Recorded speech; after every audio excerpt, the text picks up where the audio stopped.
ಧ್ಯಾನ ಮೂಲೋ ಗುರುಮೂರ್ತಿ ಪೂಜ್ಯ ಮೂಲೋ ಗುರುಪಾದ ಮಂತ್ರ ಮೂಲೋ ಗುರುವಾಕ್ಯ ಮುಕ್ತಿ ಮೂಲೋ ಗುರುಕೃಪ. ಶ್ರೋತ್ರಿಯ ಬ್ರಹ್ಮನಿಷ್ಠ ಸದ್ಗುರು ಬಸವಾನಂದರ ಪಾದಾರವಿಂದಗಳಿಗೆ ಅನಂತನಂತ ದೀರ್ಘದಂಡ ಪ್ರಣಾಮಗಳನ್ನು ಸಮರ್ಪಿಸುತ್ತಾ, ತತ್ಸ್ವರೂಪರೇ ಆದ ಶ್ರೀ ನಿಜಗುಣ ಗುರುಗಳಿಗೆ ಅನಂತ ದೀರ್ಘದಂಡ ಪ್ರಣಾಮಗಳನ್ನು ಸಮರ್ಪಿಸುತ್ತಾ, ಸದ್ಗುರು ಮಾರ್ತಾಂಡ ಸಾಬಯ್ಯ ಗುರುಗಳ ಪಾದಾರವಿಂದಗಳಿಗೆ ಅನಂತ ದೀರ್ಘದಂಡ ಪ್ರಣಾಮಗಳನ್ನು ಸಮರ್ಪಿಸುತ್ತಾ, ಸದ್ಗುರು ರಾಯಪ್ಪ ಗುರುಗಳ ಪಾದಾರವಿಂದಗಳಿಗೆ ಅನಂತ ದೀರ್ಘದಂಡ ಪ್ರಣಾಮಗಳನ್ನು ಸಮರ್ಪಿಸುತ್ತಾ, ಎಲ್ಲ ಜ್ಞಾನಾರ್ಥಿಗಳಿಗೆ ವಂದಿಸುತ್ತಾ ಪ್ರಾರಂಭಿಸುತ್ತೇನೆ. ನಿಜಗುಣ ಶಿವಯೋಗಿಗಳ ಚರಿತ್ರೆಯನ್ನು ಒಳಗೊಂಡಿರ್ತಕ್ಕಂಥ ಗ್ರಂಥ ಇದು. ಜ್ಯೋತಿ ಬೆಳಗುತ್ತಿದೆ ಅಂತಕ್ಕಂಥದ್ದು. ಇದು 3 ಭಾಗಗಳನ್ನು ಒಳಗೊಂಡದ. ಮೊದಲನೇ ಭಾಗ ರಾಜಭೋಗದಲ್ಲಿ ಯೋಗ ಬೀಜ ಅಂತಕ್ಕಂಥದ್ದು, ಅದರಲ್ಲಿ 10 ಅಧ್ಯಾಯ ಇದಾವ. ಆಮೇಲೆ 2ನೇ ಭಾಗ ಮಹಾಪರಿವರ್ತನೆ ಅಂತಕ್ಕಂಥದ್ದು, ಅದರಲ್ಲಿ 8 ಅಧ್ಯಾಯ ಇದು. ಆಮೇಲೆ 3ನೇ ಭಾಗ ಅಂದರೆ ಜ್ಯೋತಿ ಬೆಳಗುತ್ತಿದೆ ಅಂತಕ್ಕಂಥದ್ದು, ಅದರಲ್ಲಿ 10 ಅಧ್ಯಾಯಗಳದಾವೆ. ಈಗ ನಿನ್ನೆವರೆಗೆ 2ನೇ ಭಾಗದಲ್ಲಿದ್ದ 10ನೇ ಅಧ್ಯಾಯದ ಅದು 2ನೇ ಭಾಗದಲ್ಲಿ 10ನೇ ಅಧ್ಯಾಯ, ಅದು ಲಾಸ್ಟ್ ಅಧ್ಯಾಯ. ಅಲ್ಲಿ ತನಕ ನಿನ್ನೆ ಮುಗಿದಿದೆ ಅಂದರೆ ಯಾವ ರೀತಿ ಅಂದರೆ, ಅಲ್ಲಿ ಭುಜಲಿಂಗ ಗುರುಗಳ ಸನ್ನಿಧಿನಲ್ಲಿನಿಂದ ಇವರು ಯಾರು ನಿಜಗುಣರು ಮತ್ತು ಮಹಾಂತ ಸ್ವಾಮಿ ಇಬ್ಬರು ಅಲ್ಲಿಂದ ಬೀಳ್ಕೊಂಡು ಹೊರಟು ಎಲ್ಲಿ ಹೋಗ್ತಾರ, ಅಲ್ಲಿ ತಮ್ಮ ಬೆಟ್ಟ ಸ್ಥಾನಕ್ಕೆ, ಯಾವುದು ಶಂಭುಲಿಂಗನ ಬೆಟ್ಟಕ್ಕೆ ಹೋಗ್ತಾರೆ. ಹೋಗಿ ಏನೋ ನೇರವಾಗಿ ಹೋಗಿ ಅಲ್ಲಿ ಬಂದು ಸೇರ್ತಾರೆ, ಎಲ್ಲಿ ನಿಲ್ಲಾರ್ದೆ. ಇಲ್ಲಿ ತನಕ ಏನು ಮಾಡ್ತಾನ, ಮಹಾಂತ ಸ್ವಾಮಿ ಕಥನ ನಿರೂಪಣೆ ಮಾಡ್ತಿರ್ತಾನೆ. ಅಲ್ಲಿ ಶಂಭುಲಿಂಗನ ಬೆಟ್ಟದಲ್ಲಿ ಷಡಕ್ಷರಿ ಸ್ವಾಮಿಗಳಿಗೆ ಹೇಳ್ತಿರ್ತಾರೆ. ಯಾರು ಅಲ್ಲಿ ಶಂಭುಲಿಂಗನ ಬೆಟ್ಟದಲ್ಲಿ ಷಡಕ್ಷರಿ ಸ್ವಾಮಿಗಳಿಗೆ ಮಹಾಂತ ಸ್ವಾಮಿ ಹೇಳ್ತಿರ್ತಾನೆ ಈ ಕತೆ ಈ ರೀತಿ. ಯಾರು ನಿಜಗುಣ ಮಹಾರಾಜರು ನಿಜಗುಣ ಶಿವಯೋಗಿಗಳಾದ ಕತೆ ಇದು ಅಂತ ಹೇಳ್ತಾರೆ. 10 ಅಧ್ಯಾಯ ಇವರು ಮಹಾಂತ ಸ್ವಾಮಿ ಅಲ್ಲಿ ನಿರೂಪಣೆ ಮಾಡ್ತಾರೆ. ಈ ರೀತಿ ಶಂಭುಲಿಂಗರ ಜೊತೆ ಹೋಗಿ ಯಾತ್ರೆ ಮಾಡಿಕೊಂಡು ಬಂದು, ಎಲ್ಲಿ ಮುಂಚೆ ಇದಕ್ಕೆ ಹೋಗಿದ್ದರು, ಶಂಭುಲಿಂಗ ಅದು ಮಲೆ ಮಹದೇಶ್ವರ ಬೆಟ್ಟಕ್ಕೆ ಹೋಗಿದ್ದರು. ಹೋದ ನಂತರ ಬಂದು ಪರಿವರ್ತನೆ ಆಯಿತು. ಪರಿವರ್ತನೆ ಆದಮೇಲೆ ಅಲ್ಲಿ ಮಹಾರಾಜರಾಗಿದ್ದವರು ಸನ್ಯಾಸಿಗಳಾದ ನಂತರ ಅಲ್ಲಿ ಹೋಗ್ಬಿಟ್ಟು ಭುಜಲಿಂಗ ಸ್ವಾಮಿಗಳ ಹತ್ರ ಶಿವಾಗಮದ ಯೋಗ ಸಾಧನೆಯನ್ನು ಮಾಡಿಕೊಂಡ ನಂತರ ಅಲ್ಲಿ ವಾಪಸ್ಸು ಇಲ್ಲಿ ತನಕ ಬಂದಿದ್ದೀವಿ ಅಂತ ಅಲ್ಲಿ ಇವರು ಯಾರು ಮಹಾಂತ ಸ್ವಾಮಿ ಷಡಕ್ಷರಿ ಸ್ವಾಮಿಗಳ ಹತ್ರ ಹೇಳ್ತಾರೆ ಇದನ್ನು. ಈ ರೀತಿ ಅಲ್ಲಿ ಮುಕ್ತಾಯ ಆದಮೇಲೆ ಇನ್ನು ಮುಂದಿಂದು ಏನು, ಇದನ್ನು ಇಲ್ಲಿ ತನಕ ನಾನು ಹೇಳಿದ್ದು ನಿಜಗುಣ ಮಹಾರಾಜರು ನಿಜಗುಣ ಶಿವಯೋಗಿಗಳಾಗಿರ್ತಕ್ಕಂಥ ಕತೆ. ಆಮೇಲೆ ಭುಜಲಿಂಗ ಸ್ವಾಮಿಗಳಿಂದ ಹೊರಟು ನಾವು ಎಲ್ಲಿ ತಿರುಗಲಾರದೆ ನೇರವಾಗಿ ಈ ಶಂಭುಲಿಂಗನ ಬೆಟ್ಟಕ್ಕೆ ಬಂದೀವಿ. ಈಗ ಅವರಿಗೂ ಕೂಡ ವಿರಾಮ ಆಗ್ಯದ. ಯಾರು ನಿಜಗುಣರು ಪರಮಾನುಭವ ಬೋಧೆ ಬರಿತಾ ಇದ್ದರು, ಆ ಗ್ರಂಥ ನಿನ್ನೆನೆ ಮುಗಿಸ್ಬಿಟ್ಟಿದ್ದಾರೆ. ಅದಕ್ಕೆ ಮಂಗಳ ಕೂಡ ಆಡಿದ್ದಾರೆ.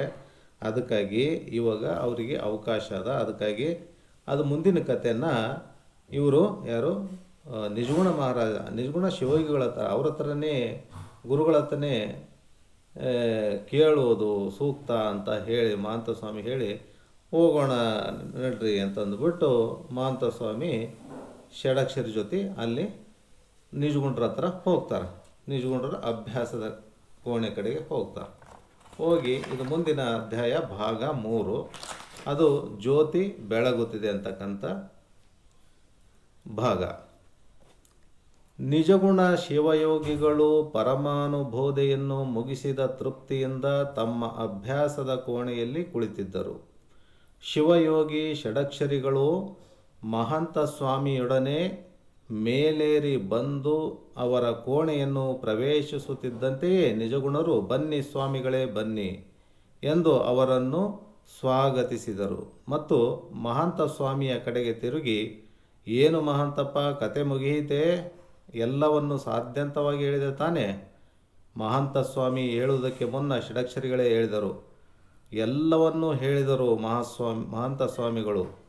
ಶಿವಯೋಗ ಸಾಧಕನೊಬ್ಬನ ಜೀವನದ ಉಜ್ವಲವಾದ ಚಿತ್ರವನ್ನು ನಮ್ಮ ಬಗೆಗಣ್ಣಿನ ಮುಂದೆ ಕಾಣುತ್ತಾ ಈ 4-6 ದಿನಗಳು ಉಳಿದುದೆಲ್ಲರ ಪರವೆಯನ್ನು ಮರೆತು ಬಿಟ್ಟಿದ್ದೆವು. ನಿರೂಪಣೆ ಇಂದು ಮುಗಿಯಿತು ಎಂದು ಷಡಕ್ಷರಿಗಳು ಕ್ಷಣಕಾಲ ನಿಲ್ಲಿಸಿ ಮತ್ತೆ ಹೇಳಿದರು. ಒಂದು ಬಹಳ ಸಂತೋಷದ ಸಮಾಚಾರ ಶಿವಯೋಗಿಗಳೇ, ಅದನ್ನು ಮಹಾಂತ ಸ್ವಾಮಿಗೂ ನಾನಿನ್ನೂ ಹೇಳಿಲ್ಲ ಅಂತ ಹೇಳ್ತಾನೆ. ಅಲ್ಲಿ ಈಗ ಆಯಿತು, ಮುಗೀತು, ನಿರೂಪಣೆ ನಿನ್ನೆನೆ ಮುಗೀತು, ಇವತ್ತು ಮುಗೀತು. ಭಾಳ ವಿವರವಾಗಿ ತಿಳಿಸಿದರು ಮಹಾಂತ ಸ್ವಾಮಿ ಅಂತ ಹೇಳಿ ಸ್ವಲ್ಪ ನಿಂತು ಸ್ವಲ್ಪ ಬಿಟ್ಟು ಹೇಳ್ತಾರೆ, ಒಂದು ಸಂತೋಷದ ಸಮಾಚಾರ ಶಿವಯೋಗಿಗಳೇ, ಅದನ್ನು ನಾನು ಹೇಳ್ಬೇಕಂತಿದ್ದೀನಿ. ಅದು ನಾನು ಇನ್ನು ಮಹಾಂತ ಸ್ವಾಮಿಗೆ ಕೂಡ ಹೇಳಿಲ್ಲ ಅಂತ ಹೇಳ್ತಾನೆ. ಅದಕ್ಕೆ ಏನದು ಸ್ವಾಮಿಗಳೇ? ಕುತೂಹಲದಿಂದ ಕೇಳಿದರು ನಿಜಗುಣರು. ಮಹಾಂತ ಸ್ವಾಮಿಯು ಅಷ್ಟೇ ಕುತೂಹಲದಿಂದ ನೋಡ್ತಿದ್ದ. ಷಡಕ್ಷರಿಗಳ ಮಾತು ಮುಂದುವರೆದು, ಏನದು ಶಿವಯೋಗಿಗಳೇ ಅಂದರೆ ಒಂದು ಸಂತೋಷದ ಸಮಾಚಾರ ನಾನು ಹೇಳ್ತಾ ಇದ್ದೀನಿ ಅಂತ ಷಡಕ್ಷರಿಗಳು ಹೇಳ್ತಾರೆ ನಿಜಗುಂಡ್ರಿಗೆ. ಅದು ಏನದು ಸ್ವಾಮಿಗಳೇ ಅಂತ ನಿಜಗುಂಡ್ರು ಕೇಳ್ತಾರೆ. ಅದಕ್ಕೆ ಮಹಾಂತ ಸ್ವಾಮಿನೂ ಕುತೂಹಲದಿಂದ ನೋಡ್ತಾನೆ. ಆವಾಗ ಷಡಕ್ಷರಿ ಸ್ವಾಮಿಗಳು ಹೇಳ್ತಾರೆ, ನಾವಿಬ್ಬರೂ ಒಬ್ಬ ಗುರುವಿನ ಶಿಷ್ಯರು, ಆದ್ದರಿಂದ ಒಡಹುಟ್ಟಿದವರು ಆದೆವು ಎಂದು ಬಳಿಗೆ ಹೋಗಿ ನಿಜಗುಣರನ್ನು ತಬ್ಬಿಕೊಂಡರು. ಅಂದರೆ ನಿಜಗುಣರು ಅಂದರೆ ಷಡಕ್ಷರಿ ಸ್ವಾಮಿಗಳು ಕೂಡ ಭುಜಲಿಂಗ ಸ್ವಾಮಿಗಳ ಶಿಷ್ಯರೇ ಅಂತ ಅವರು ಹೇಳೋದು. ಹಾಗಾಗಿ ನಾವಿಬ್ಬರು ಒಬ್ಬ ಗುರುವಿನ ಶಿಷ್ಯರು ಅಂತ ಹಾಕ್ತೀವಿ, ಆದ್ದರಿಂದ ನಾವು ಒಡಹುಟ್ಟಿದವರು ಕೂಡ ಆಗ್ತೀವಿ ಅಂತ ಹೇಳಿ ಅವರು ತಬ್ಕೋತಾರಂತ ನಿಜಗುಣರನ್ನ. ಹೌದೇನು ಸ್ವಾಮಿಗಳೇ, ನೀವು ಭುಜಲಿಂಗ ಸ್ವಾಮಿಗಳ ಶಿಷ್ಯರೇನು? ಸಂತೋಷದಿಂದ ಕೇಳಿದರು ನಿಜಗುಣರು. ಇದನ್ನು ಕೇಳಿ ಮಹಾಂತ ಸ್ವಾಮಿಗೂ ಸಂತೋಷವಾಗಿತ್ತು. ಹೌದು, ಆ ಭಾಗ್ಯ ನನಗೂ ಲಭಿಸಿತ್ತು. ಹಿಂದೆ ಸರಿದು ಕುಳಿತುಕೊಳ್ಳುತ್ತಾ ಹೇಳಿದರು ಷಡಕ್ಷರಿಗಳು. ಆದರೆ ನಿಮಗೆ ಗುರು ಶಂಭುಲಿಂಗರು ಇದ್ದ ಹಾಗೆ ನನಗೂ ಒಬ್ಬ ಗುರುಗಳಿದ್ದರು, ಯರಗಂಬಳ್ಳಿಯ ಸಿದ್ಧಲಿಂಗರು. ಅಂದರೆ ಇವ್ರು ಏನು ಹೇಳ್ತಾರ, ನೀವು ನಿಜಗುಂಡ್ರೆ ನಿಮಗೇನು ಶಂಭುಲಿಂಗರಂತೇನು ಗುರುಗಳು ದೀಕ್ಷೆ ಕೊಟ್ಟು ಗುರುಗಳು ಇದ್ದಾರೆ, ಅದೇ ರೀತಿ ನನಗೂ ಕೂಡ ಒಬ್ಬರು ಗುರುಗಳಿದ್ದರು. ಯಾರು? ಯರಗಂಬಳ್ಳಿಯ ಸಿದ್ಧಲಿಂಗರು ಅಂತ ಹೇಳ್ತಾರೆ. ಷಡಕ್ಷರಿ ಸ್ವಾಮಿಗಳಿಗೂ ಕೂಡ ಮೊದಲ ಒಬ್ಬ ಗುರುಗಳು ಇರ್ತಾರೆ, ಅವರು ಯರಗಂಬಳ್ಳಿಯ ಸಿದ್ಧಲಿಂಗರು ಅಂತ ಹೇಳ್ತಾರೆ. ಆ ನಂತರ ಭುಜಲಿಂಗರ ಹತ್ರ ಅವರು ಹೋಗಿ ಜ್ಞಾನವನ್ನು ಪಡ್ಕೊಂಡಿರ್ತಾರೆ. ಯಾವ ರೀತಿ ಇವರು ನಿಜಗುಂಡ್ರು ಕೂಡ ಯಾವ ರೀತಿ ಜ್ಞಾನ ಪಡ್ಕೊಂಡ್ರು, ಮೊದಲು ಶಂಭುಲಿಂಗರ ಹತ್ರ ಉಪದೇಶ ತಗೊಂಡು ಅಲ್ಲಿನೂ ಅಭ್ಯಾಸ ಮಾಡಿ ನಂತರ ಹೆಚ್ಚಿನ ಅಭ್ಯಾಸಕ್ಕೆ ಅವ್ರ ಹತ್ರನ ಯಾರೋ ಭುಜಲಿಂಗರ ಹತ್ರ ಹೋಗಿ ಅಭ್ಯಾಸ ಮಾಡಿದರು. ಅದೇ ರೀತಿ ನಾನು ಕೂಡ ಯರಗಂಬಳ್ಳಿಯ ಸಿದ್ಧಲಿಂಗರು ಕೂಡ ನನಗೂ ಮೊದಲನೇ ಗುರುಗಳು. ಆಮೇಲೆ ನಾನು ಭುಜಲಿಂಗರ ಹತ್ರ ಹೋಗಿಬಿಟ್ಟು ನಾನು ಅಲ್ಲಿ ಅಭ್ಯಾಸ ಮಾಡಿದ್ದೀನಿ, ಜ್ಞಾನ ಪಡೆದೀನಿ ಅಂತ ಹೇಳಿ ಷಡಕ್ಷರಿ ಸ್ವಾಮಿಗಳು ಹೇಳ್ತಾರೆ. ಅವಾಗಂತ ಹೇಳ್ತಾರೆ, ಅದೇ ನಿಮ್ಮ ಅಕಳಂಕ ಗುರು ಎಂಬ ಗೀತೆಯಲ್ಲಿ ಸ್ಮರಿಸಿಕೊಂಡಿದ್ದೀರಲ್ಲ ಅಂತ ಕೇಳ್ತಾರೆ ನಿಜಗುಂಡರು. ನಿಮ್ಮ ಅಕಳಂಕ ಗುರು ಅಂತಕ್ಕಂಥ ಗೀತೆಯಲ್ಲಿ ಯರಗಂಬಳ್ಳಿಯ ಸಿದ್ಧಲಿಂಗರ ಬಗ್ಗೆ ನೀನು ಸ್ಮರಿಸ್ಕೊಂಡಿದ್ದೀರಲ್ಲ ಅಂತ ಕೇಳ್ತಾರೆ ನಿಜಗುಂಡರು. ಅದಕ್ಕೆ ಹೌದು, ಅವರೇ ನನ್ನನ್ನು ಮೊದಲು ಶಿವಯೋಗದ ಮಾರ್ಗದಲ್ಲಿ ತೊಡಗಿಸಿದವರು. ಅಂದರೆ ಸಿದ್ಧಲಿಂಗರೇ ನನಗೆ ಮೊದಲ ಶಿವಯೋಗದ ಮಾರ್ಗದಲ್ಲಿ ತೊಡಗಿಸಿದವರು. ಅನಂತರ ನಾನು ಚಿಕ್ಕ ವಯಸ್ಸಿನಲ್ಲಿಯೇ ಸಂಚಾರವನ್ನು ಕೈಕೊಂಡು ಹೊರಟೆ. ಇದುವರೆಗೂ ಈ ಕಡೆ ಬಂದಿರಲಿಲ್ಲ. ಇಲ್ಲವಾದರೆ ಅಷ್ಟು ಸಮೀಪದ ಊರಾದ ಗಾಳಿಪುರದ ಮಹಾರಾಜರ ಈ ಕತೆ ನನಗೆ ಕರ್ಣಾಕರ್ಣಿಕೆಯಾಗಿಯಾದರೂ ತಿಳಿದಿರುತ್ತಿತ್ತು. ಇಷ್ಟು ಸಮೀಪ ಇರ್ತಕ್ಕಂಥ ಮಹಾರಾಜರ ಕತೆ, ಇಷ್ಟು ಹತ್ತಿರ ಇರ್ತಕ್ಕಂಥ ಮಹಾರಾಜರ ಕತೆ ನನ್ನ ಕಿವಿಗೆ ಒಬ್ಬರಿಂದೊಬ್ಬರಿಗೆ ಆಗಿದ್ರು ಬಿದ್ದು ನನ್ನ ಕಿವಿಗೂ ಬೀಳ್ತಿತ್ತು. ಯಾಕಂತಂದರೆ ಗಾಳಿಪುರ ಮಹಾರಾಜರದು ಊರೇನು ದೂರೇನಿರಲಿಲ್ಲ, ಹತ್ರನೇ ಇತ್ತು. ನಾನು ಚಿಕ್ಕವನಿರುವಾಗ ನಾನು ದೇಶ ಸಂಚಾರ ಹೋಗಿ ಅಲ್ಲಿ ಬೇರೆ ಸಾಧನೆಗೆ ಹೊರಟಿದ್ದೆ. ಅದಕ್ಕಾಗಿ ನನಗೆ ಈ ನಿಮ್ಮದು ಚರಿತ್ರೆ ನನಗೆ ಕೇಳೋಕ್ಕಾಗಿರಲಿಲ್ಲ ಅಂತ ಹೇಳ್ತಾರೆ. ಶರಣ ವಿಜಯನಗರದಲ್ಲಿ ನಾನು ಬಹಳ ದಿನಗಳನ್ನು ಕಳೆದೆ. ಶರಣರ ವಚನ ಸಾಹಿತ್ಯದ ಪುನರುಜ್ಜೀವನದ ಕಾರ್ಯವನ್ನು ಕಣ್ಣಾರೆ ಕಂಡೆ. ನನ್ನ ಸಾಧನೆಗೆ ಅಲ್ಲಿ ಬೆಳಕನ್ನು ಪಡೆದೆ. ಅಲ್ಲಿಂದ ಸಂಚಾರ ಮಾಡುತ್ತಾ ಉತ್ತರ ಭಾಗದ ಕಡೆ ಹೊರಟೆ.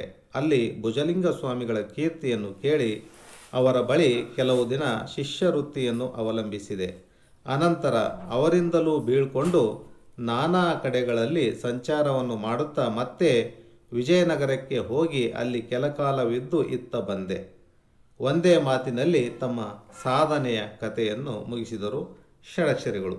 ಅಂದರೆ ಸಾಧನೆಯಲ್ಲಿ ಯಾವ ರೀತಿ ನಾನು ಮಾಡಿದೆ ಅಂತಕ್ಕಂಥದ್ದು ಭಾಳ ಸರಳವಾಗಿ ಹೇಳ್ತಾರೆ. ತಾವು ಅಲ್ಲಿ ಏನು ತಮ್ಮ ಊರಿನಿಂದ ಹೊರಟು ಎಲ್ಲಿ ಹೋಗ್ತಾರಂದರೆ ಯರಂಗಂಬಳ್ಳಿಯಿಂದ ಹೊರಟು ಅದು ಉತ್ತರ ಭಾಗದಲ್ಲಿ ಇದ್ದ ಭುಜಲಿಂಗ ಸ್ವಾಮಿಗಳ ಕೀರ್ತಿಯನ್ನು ಕೇಳಿ ಅವ್ರ ಬಳಿ ಹೋಗ್ಬಿಟ್ಟು ಅಲ್ಲಿ ಶಿಷ್ಯವೃತ್ತಿಯನ್ನು ನಾನು ಮಾಡಿಕೊಂಡೆ. ಆನಂತರ ಅಲ್ಲೆಲ್ಲ ಅಭ್ಯಾಸ ಜ್ಞಾನ ಪಡ್ಕೊಂಡು ನಂತರ ಅಲ್ಲಿಂದ ಬೀಳ್ಕೊಂಡು ಏನು ಮಾಡಿದೆ, ಮತ್ತೆ ಸಂಚಾರ ಮಾಡ್ತಾ ವಿಜಯನಗರಕ್ಕೆ ಹೋಗಿ, ವಿಜಯನಗರ ಅಂದರೆ ಎಲ್ಲಿ, ಬಳ್ಳಾರಿ ಹತ್ರ ತೋರಣಗಲ್ಲ ವಿಜಯನಗರ, ಅಲ್ಲಿ ವಿಜಯನಗರಕ್ಕೆ ಹೋಗಿ ಅಲ್ಲಿ ಕೆಲ ಕಾಲ ಇದ್ದು ಇತ್ತ ಬಂದೆ ಅಂತ ತಮ್ಮ ಸಾಧನೆಯನ್ನು ಒಂದೇ ಮಾತಿನಲ್ಲಿ ಅವರು ಮುಗಿಸಿದರು ಷಡಕ್ಷರಿಗಳು. ಅಂದರೆ ನಾವು ಇತ್ತ ಬಂದ ಮೇಲೆ ನೀವು ಅಲ್ಲಿಗೆ ಹೋಗಿರಬೇಕೆಂದು ತೋರುತ್ತದೆ, ನಿಜಗುಣರು ಹೇಳಿದರು. ನಿಜಗುಣರು ಹೇಳ್ತಾರ ಏನಂತ, ನಾವು ಈ ಕಡೆ ಬಂದ ಮೇಲೆ ನೀವು ಅಲ್ಲಿ ಹೋಗಿರ್ಬೋದು. ಯಾಕಂದರೆ ನಾವು ಅಲ್ಲಿ ಹೋಗಿದ್ದಾಗ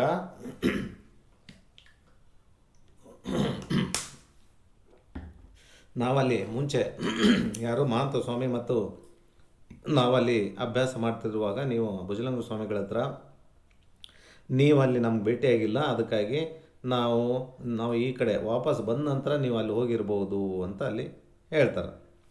ಹೌದು ಹೌದು ಹೌದು, ಏಕೆಂದರೆ ನಿಮ್ಮ ಗೀತೆಗಳಲ್ಲಿ ಒಂದೆರಡನ್ನು ಅಲ್ಲಿನ ಶಿಷ್ಯರು ಆಡುತ್ತಿದ್ದುದನ್ನು ಕೇಳಿದ ಜ್ಞಾಪಕ ನನಗೆ. ಅಂದರೆ ಹೌದು ಅಂತ ನಾನು ಒಂದೆರಡು ಈಗ ಗೊತ್ತಾಗ್ಲಿಕ್ಕತ್ತಿದ್ದು ನನಗೆ, ಒಂದೆರಡು ಹಾಡುಗಳನ್ನು ಹಾಡ್ತಾಯಿದ್ರು ಅಲ್ಲಿ ಶಿಷ್ಯರಲ್ಲಿ ಕೆಲವರು ಅಂತ ಹೇಳ್ತಾರೆ. ಅದು ನೆನಪು ಬರಕತ್ತದ ನನಗೀಗ ಅಂತ. ಅಂದು ಅದನ್ನು ಅಷ್ಟಾಗಿ ಗಮನಿಸಲಿಲ್ಲ. ಇಲ್ಲಿ ಈ ಕಥೆಯನ್ನೆಲ್ಲ ಕೇಳುತ್ತಿದ್ದಂತೆಯೇ ಅದರ ಜ್ಞಾಪಕ ನನಗಾಯಿತು. ಅಂದರೆ ಅವಾಗ ಹಾಡ್ತಾ ಇದ್ದದ್ದು ಸುಮ್ಮನೆ ಕೇಳಿಬಿಡ್ತಿದ್ದೆ ಅಷ್ಟೇ, ನನಗೆ ಅಷ್ಟಾಗಿ ಗೊತ್ತಿರಲಿಲ್ಲಲ್ಲ, ಅದಕ್ಕೆ ಅಷ್ಟು ಪಕ್ಕ ನೆನಪಿಲ್ಲ. ಅದು ಸಹಜವಾಗಿ ಕೇಳಿಬಿಟ್ಟಿದ್ದೆ. ಈಗ ನೀವು ನಿಮ್ಮ ಕಥೆಯೆಲ್ಲ ಇವರು ಮಹಾಂತ ಸ್ವಾಮಿ ಕಡೆಯಿಂದ ಕೇಳಿದ ಮೇಲೆ ಗೊತ್ತಾಗ್ಲಿಕ್ಕತ್ತದ, ಅದ್ರ ನೆನಪು ಈಗಾಯಿತು, ಅದು ನಿಮ್ಮದೇ ಹಾಡುಗಳು ಅಂತ ಹೇಳ್ತಾರೆ ಷಡಕ್ಷರಿಗಳು. ಮಹಾಂತ ಸ್ವಾಮಿ ಹೇಳಿ ನಿಲ್ಲಿಸಿದ ಕಥೆಯ ಕೊನೆಯ ಭಾಗವನ್ನು ಜ್ಞಾಪಿಸಿಕೊಂಡು ಹೇಳಿದರು. ಈಗ ಮಹಾಂತ ಸ್ವಾಮಿ ಹೇಳಿದಾಗ ಇವೆಲ್ಲ ಹೇಳಿದ್ದು ನೆನಪಾಗಿ ನಾನು ನಿಮ್ಮದೇ ಇರ್ಬೋದು ಆ ಹಾಡುಗಳು ಆಡ್ತಾ ಇರೋದನ್ನು ಅಂತ ಕೇಳಿ ಹೇಳ್ತಾರದು. ಮಹಾಂತ ಸ್ವಾಮಿ ಕಥೆಯನ್ನು ಪೂರ್ತಿ ಹೇಳಲಿಲ್ಲ, ಕೊನೆಯ ಭಾಗವನ್ನು ಉಳಿಸಿ ಅದನ್ನು ಬಿಟ್ಟಿದ್ದಾರೆ. ಮಹಾಂತ ಸ್ವಾಮಿ ಪೂರ್ತಿ ಹೇಳಿಲ್ಲ, ಪೂರ್ತಿ ಕತೆ ಅರ್ಧ ಭಾಗ ಹೇಳಿದ್ದಾರೆ, ಸ್ವಲ್ಪ ಭಾಗ ಬಿಟ್ಟಿದ್ದಾರೆ ಅಂತ. ಅಂದರೆ ಮುಕ್ಕಾಲು ಭಾಗ ಹೇಳಿದ್ದಾರೆ, ಸ್ವಲ್ಪ ಭಾಗ ಬಿಟ್ಟಿದ್ದಾರೆ ಅನ್ನೋ ಲೆಕ್ಕದಲ್ಲಿ ಹೇಳ್ತಾರೆ. ಸ್ವಲ್ಪ ಭಾಗ ಉಳಿದ ಭಾಗ, ಕೊನೆಯ ಭಾಗವನ್ನು ಉಳಿಸಿ ಅದನ್ನು ಬಿಟ್ಟಿದ್ದಾರೆ. ಏನು ಮಹಾಂತಪ್ಪ, ಪೂರ್ತಿ ಹೇಳಲಿಲ್ಲವೇ ಎಂದು ಶಿವಯೋಗಿಗಳು ಕೇಳಿದರು. ಭುಜಲಿಂಗ ಸ್ವಾಮಿಗಳ ಮಠವನ್ನು ಬಿಡುವವರೆಗೂ ಹೇಳಿದ್ದೇನೆ. ಇಲ್ಲಿಗೆ ಬಂದು ಸೇರಿದ ನಂತರ ಘಟನೆಗಳನ್ನು ಹೇಳಿಲ್ಲ ಮಹಾಂತ ಸ್ವಾಮಿ ಹೇಳಿದ. ಅಂದರೆ ಭುಜಲಿಂಗ ಸ್ವಾಮಿಗಳ ಮಠ ಬಿಟ್ಟ ನಂತರ ಇಲ್ಲಿ ಬಂದು ಸೇರಿದ ನಂತರ ಏನು ಘಟನೆಗಳದು ಅದ್ರ ಬಗ್ಗೆ ಹೇಳಿಲ್ಲ ಗುರುಗಳೇ, ಅದನ್ನು ನೀವು ಹೇಳಬೇಕು ಅನ್ನೋ ಲೆಕ್ಕದಲ್ಲಿ ಮಹಾಂತ ಸ್ವಾಮಿ ಹೇಳ್ತಾರೆ.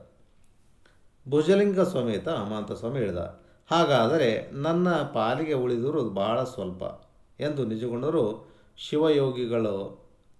ಶಿವಯೋಗಿಗಳು ಷಡಕ್ಷರಿಗಳತ್ತ ತಿರುಗಿ, ಅದನ್ನು ಈಗಲೇ ಹೇಳಿಬಿಡುತ್ತೇನೆ, ತಮಗೇನು ಶ್ರಮವಿಲ್ಲದಿದ್ದರೆ ಅಂತ ಹೇಳ್ತಾರೆ. ಅಂದರೆ ನಾನು ಅದನ್ನು ಈಗಲೇ ತಕ್ಷಣವೇ ಹೇಳ್ತೀನಿ, ನಿಮಗೇನು ಶ್ರಮ ಇಲ್ಲ ಅಂತ ಹೇಳ್ತಾರೆ. ಅದಕ್ಕೆ ಆ ಕುತೂಹಲವನ್ನು ತಡೆದುಕೊಳ್ಳುವುದೇ ಶ್ರಮ ನನಗೆ. ಈಗಲೇ ಹೇಳಿಬಿಡಿ ತಮಗೆ ಅವಕಾಶವಿದ್ದರೆ. ಅಂದರೆ ಆ ಕುತೂಹಲ ನನಗೆ ತಡ್ಕೊಳಕ್ಕಾಗಲ್ಲ, ಅದನ್ನು ಈಗಲೇ ಹೇಳಿಬಿಡ್ರಿ ಅಂತ ಹೇಳ್ತಾರೆ. ಈಗ ಸ್ವಲ್ಪ ಹಿಂದಕ್ಕೆ ಹೋದ್ರೆ ಏನಂತಂದ್ರೆ ಅಲ್ಲಿ ಈಗೇನು ಸ್ವಲ್ಪ ಲೇಟಾಗಿ ಜಾಯ್ನ್ ಆದ್ರೆ ಅವರಿಗೆ ನಿಜಗುಣ ಅವ್ರಿಗೆ ಹೇಳೋದು ಇದು ಏನಂದರೆ, ನಿಜಗುಂಡರು ಮಹಾಂತ ಸ್ವಾಮಿ ಅಲ್ಲಿ, ಮತ್ತು ಹಿಂದಿಂದ ಹೇಳಕತ್ತೀನಿ, ನಿಜಗುಂಡರು ಮಹಾಂತ ಸ್ವಾಮಿ ಅಲ್ಲಿ ಯಾರು ಭುಜಲಿಂಗ ಸ್ವಾಮಿಗಳ ಮಠದಿಂದ ಹೊರಟು ನೇರವಾಗಿ ಇವರ ಶಂಭುಲಿಂಗನ ಬೆಟ್ಟಕ್ಕೆ ಬರ್ತಾರೆ. ಬಂದ ನಂತರ ಅಲ್ಲಿ ಷಡಕ್ಷರಿ ಸ್ವಾಮಿಗಳ ಹತ್ರ ಈ ಮಹಾಂತ ಸ್ವಾಮಿ ಏನು ಕತೆ ಹೇಳ್ತಿದ್ರು, ಇಲ್ಲಿಗೆ ನನ್ನ ಕತೆ ಇದು ಇಲ್ಲಿ ಇಲ್ಲಿ ತನಕ ನಾನು ಕತೆ ಹೇಳಿದೆ ಅಂತ ಗುರುಗಳ ಹತ್ರ, ಯಾರು ನಿಜಗುಣ ಶಿವಯೋಗಿಗಳ ಹತ್ರ ಹೇಳ್ತಾನೆ. ನಿಜಗುಣ ಮಹಾರಾಜರು ನಿಜಗುಣ ಶಿವಯೋಗಿಗಳಾಗಿರ್ತಕ್ಕಂಥ ಕತೆ ಇದು. ಇನ್ನು ಮುಂದಿಂದು ಅವ್ರ ಬಾಯಿಂದ ಕೇಳೋದು ಒಳ್ಳೆಯದು ಅಂತ ಮಹಾಂತ ಸ್ವಾಮಿ ಹೇಳಿದ ಮೇಲೆ ಇವರಿಬ್ಬರು ನಿಜಗುಣ ಶಿವಯೋಗಿಗಳ ಹತ್ರ ಹೋದಾಗ ಈ ಮಾತುಕತೆ ನಡೀತಾವೆ ಇವು. ಆಯಿತು, ನಾನು ಹೇಳ್ತಾರೆ, ಭುಜಲಿಂಗ ಸ್ವಾಮಿಗಳ ಮಠ ಬಿಡುವವರೆಗೂ ಹೇಳಿದ್ದೇನೆ, ಇಲ್ಲಿಗೆ ಬಂದು ಸೇರಿದ ನಂತರ ಘಟನೆಗಳನ್ನು ಹೇಳಿಲ್ಲ ಮಹಾಂತ ಸ್ವಾಮಿ ಹೇಳ್ದ.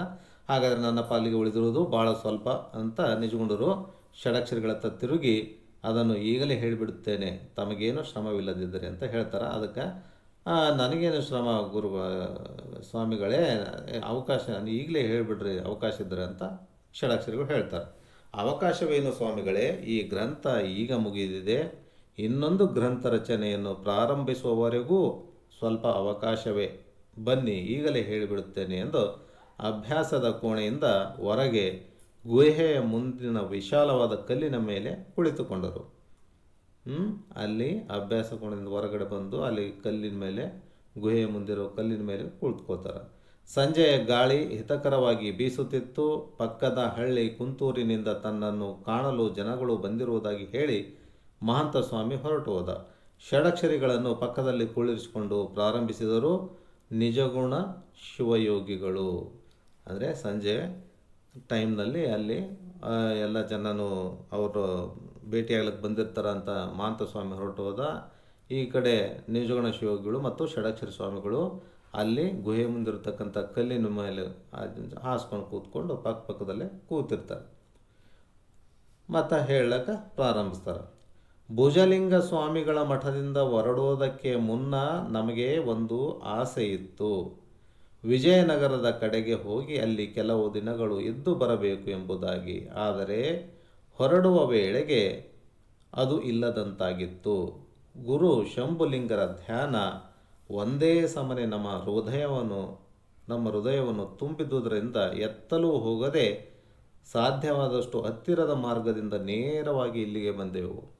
ಅಂದರೆ ಭುಜಲಿಂಗ ಸ್ವಾಮಿಗಳು ಮಠದಿಂದ ಅಲ್ಲಿದ್ದಾಗ ಅನ್ಕೊತಾ ಇದ್ರು, ಏನೋ ಇಲ್ಲಿಂದ ಹೋಗ್ಬೇಕಂತಂದ್ರೆ ದಾರಿನಲ್ಲಿ ಅಲ್ಲಿ ವಿಜಯನಗರಕ್ಕೆ ಹೋಗಿ ಆ ಕಡೆಗೆ ಹೋಗಿಬಿಟ್ಟು ಆಮೇಲೆ ಶಂಭುಲಿಂಗನ ಬೆಟ್ಟಕ್ಕೆ ಹೋದ್ರಾಯಿತು ಅನ್ನೋ ಲೆಕ್ಕದಲ್ಲಿ ಮನಸ್ಸಿನಲ್ಲಿ ಅಂದ್ಕೊಂಡು ಇರ್ತಾರೆ. ಆದ್ರೆ ಅಲ್ಲಿಂದ ಮಠ ಬರೋ ಟೈಮಲ್ಲಿ ಅವರಿಗೆ ಶಂಭುಲಿಂಗರ ಧ್ಯಾನ ಭಾಳ ಆಗ್ತದೆ. ಹಾಗಾಗಿ ಯಾವ ಕಡೆನೂ ಹೋಗಲಾರ್ದೆ ನೇರವಾಗಿ ಹತ್ತಿರದ ಮಾರ್ಗದಿಂದ ಶಂಭುಲಿಂಗರ ಬೆಟ್ಟಕ್ಕೆ ಬಂದು ಸೇರಿದ್ದೀವಿ ಅಂತ ಹೇಳ್ತಾರೆ. ನಮ್ಮನ್ನು ಕಂಡೊಡನೆಯೇ ಶಂಭುಲಿಂಗರಿಗೆ ಆದ ಸಂತೋಷ ಅಷ್ಟಿಷ್ಟಲ್ಲ, ನನ್ನನ್ನು ತಬ್ಬಿಕೊಂಡು ಆನಂದದಿಂದ ಕಣ್ಣೀರು ಸುರಿಸಿದರು ಶಂಭುಲಿಂಗರು. ನೋಡ್ರಿ, ಯಾಕಂತಂದರೆ ಶಿಷ್ಯ ಅಷ್ಟು ವರ್ಷಗಳ ಕಾಲ ದೂರ ಇದ್ದ, ಆ ಸಲುವಾಗಿ ಅವರೆಲ್ಲ ಅಲ್ಲಿ ಬೆಟ್ಟದಲ್ಲಿ ಕಾಯ್ತಾ ಕೂತಿದ್ರು. ಇವತ್ತು ಬರ್ತಾರೆ ನಾಳೆ ಬರ್ತಾರೆ ಶಿಷ್ಯ ಅಂತಂದ್ಬಿಟ್ಟು. ಹಂಗಾಗಿ ಅವು ಬಂದಾಗ ಆ ಗುರುಗಳಿಗೆ, ಯಾರೋ ಶಂಭುಲಿಂಗ ಗುರುಗಳಿಗೆ ಭಾಳ ಸಂತೋಷ ಆಗ್ತದೆ. ಸಂತೋಷ ಆಗಿ ಬಂದ ತಕ್ಷಣ ಆ ಶಿಷ್ಯನನ್ನು ಅಪ್ಕೊಂಡು ಆನಂದದಿಂದ ಕಣ್ಣೀರು ಸುರಿಸಿರು ಅಂತ. ನೀನೀಗ ನಿಜಗುಣ ಶಿವಯೋಗಿಯಾಗಿ ಬಂದಿದ್ದೀಯಾ, ಈ ದೃಶ್ಯವನ್ನು ನಾನು ಕಾಣದೆ ಕಣ್ಣು ಮುಚ್ಚುವೆನೇನೋ ಎಂಬ ಹೆದರಿಕೆ ಇತ್ತು. ಆದರೆ ಶಂಭುಲಿಂಗ ನನ್ನ ಇಷ್ಟವನ್ನು ಈಡೇರಿಸಿದ. ಅಂದರೆ ನಿಜಗುಣ ನೀನು ಬೇಗ ಬರ್ತೇ ಇಲ್ಲೋ ಅಂತ ಅಂದ್ಕೊಂಡಿದ್ದೆ, ಅದನ್ನು ಬಂದು ನನ್ನ ಇಷ್ಟ ಶಂಭುಲಿಂಗ ಈಡೇರಿಸಿದ ಅಂತ ಹೇಳ್ತಾರೆ. ಹಾಗೆ ಹೇಳಬೇಡಿ ಗುರುಗಳೇ, ನಿಮ್ಮ ಸನ್ನಿಧಿಯಲ್ಲಿ ನನ್ನ ಕಾರ್ಯ ಪ್ರಾರಂಭವಾಗಬೇಕಾಗಿದೆ, ಅದನ್ನು ನೋಡಿ ತಾವು ಹರಸಬೇಕು ಎಂದೆ ನಾನು. ಅಂದು ಅವರು ಆ ಮಾತನ್ನು ಮುಂದುವರೆಸದಿದ್ದರೂ ಕೆಲವು ದಿನಗಳಾದ ಮೇಲೆ ಒಂದು ದಿನ ಕರೆದು ಹೇಳಿದರು, ನಿಜಗುಣ, ಇನ್ನು ನಾನು ಬಹಳ ಕಾಲ ಇರುವಂತೆ ಕಾಣುವುದಿಲ್ಲ, ಕರೆ ಬರುತ್ತಿದೆ. ಹಾಗೆ ಹೇಳಬೇಡಿ ಗುರುಗಳೇ, ನಾನೆಂದೆ.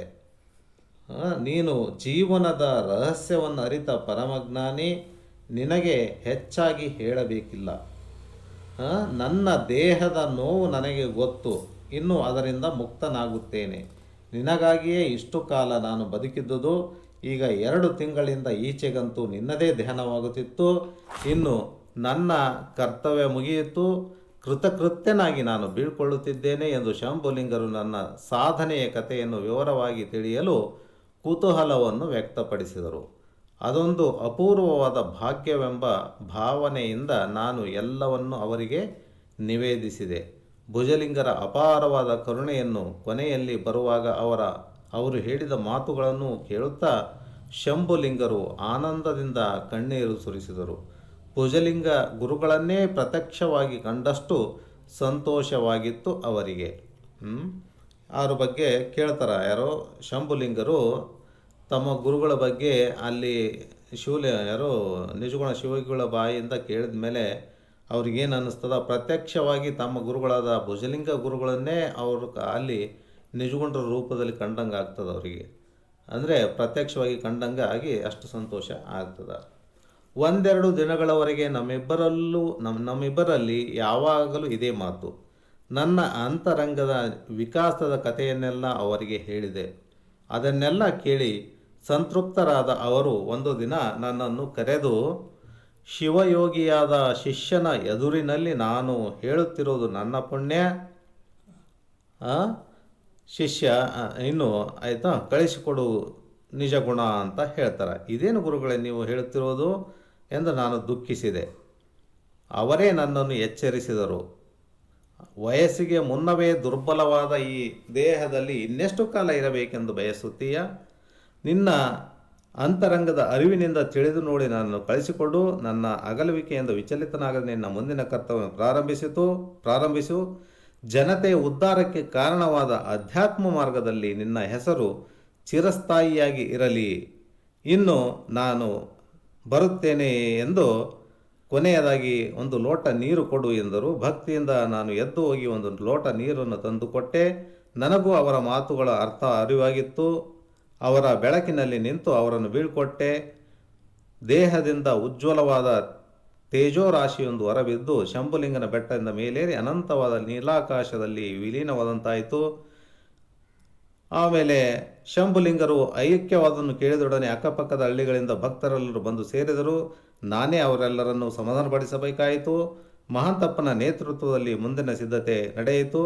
ಶಂಭುಲಿಂಗನ ದೇವಾಲಯದ ಬಳಿಯಲ್ಲಿ ಅವರ ಕ್ರಿಯಾ ಸಮಾಧಿ ವಿಜೃಂಭಣೆಯಿಂದ ನೆರವೇರಿತು ಅಂತ ಹೇಳ್ತಾರೆ. ಈ ರೀತಿ ಅವರು ದೇಹ ತ್ಯಾಗ ಮಾಡಿದರು ಅಂತ. ಕೆಲವು ದಿನಗಳವರೆಗೂ ಅವರ ಸ್ಮರಣೆಯಿಂದ ಮನಸ್ಸು ಕೂಡ ಭಾರವಾಗುತ್ತಿತ್ತು. ವಾತ್ಸಲ್ಯಮಯವಾದ ಆ ಮೂರ್ತಿ ಕಣ್ಣ ಮುಂದೆ ಬಂದು ನಿಲ್ಲುತ್ತಿತ್ತು. ಆದರೆ ಅವರು ಎಚ್ಚರಿಸಿದ ಕರ್ತವ್ಯದ ಕಡೆಗೆ ಮನಸ್ಸು ಜಾಗೃತಗೊಂಡು ಅದರಲ್ಲಿ ಲೀನವಾಗತೊಡಗಿತು. ಅಂದರೆ ಕೆಲವು ದಿನಗಳವರೆಗೂ ಅವರ ಸ್ಮರಣೆ, ಶಂಭುಲಿಂಗರ ಸ್ಮರಣೆ ಹಂಗೆ ಮನಸ್ಸಿನಲ್ಲಿ ಬಂದು ಭಾರ ಆಗ್ತಿತ್ತು.